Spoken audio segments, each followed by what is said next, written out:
So I just want to demonstrate to you use of the tennis ball for self-release of muscle tension. So there's many spots in the body that can respond to this, and basically by using the ball you can put pressure on tender areas. A couple spots that I'll show you include the pec minor, which is a muscle right in here.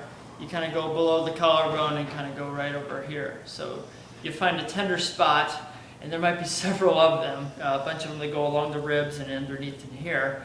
Find a tennis ball, or put your tennis ball right there, and then we'll go over to the wall here. So I'll just show you.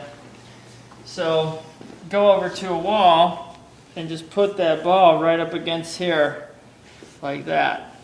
And so you're just trying to move around until you find a spot where you really get it, and then you hold it.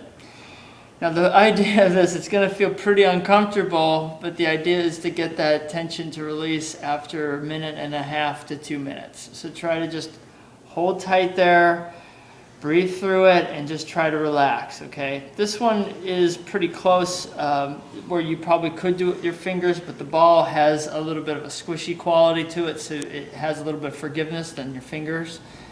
And then you can relax instead of pressing into it. So just doing that will be a helpful thing. So just try to relax through there, okay? So that's one of them. Another one with just a regular tennis ball would be for the piriformis or the tensor fascia, which is kind of here on the hip. And so basically what you need to do for that is to get down the floor. We'll see how our ground is. It's kind of slick. This kind of slips away, but you'll get the idea anyway. So find the point of your hip here, and then there's also another bone up here. In between there is what we call tensor fascia, and what you can do is just put the ball right on that area and just sit on it and just kind of hang out there. And it's pretty uncomfortable, like I said, just like the other one, but after a couple minutes it should feel a lot looser, a lot better. So you can control how much pressure you put on if you lighten up a little bit, or just kind of lift up, but basically you just want to relax that leg, the whole leg, as much as you can. That will really help.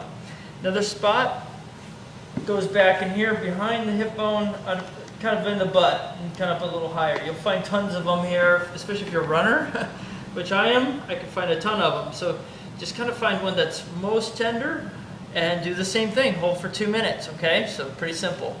But you'll really get results with those 3 movements. I also want to show you that you can put the tennis balls together like this, tape them together, put them in a sock, and then put them right along the wall here, and then just find a spot. You're going to have it like this, right along your spine between your shoulder blades. Lean against the wall, and then just kind of go up and down.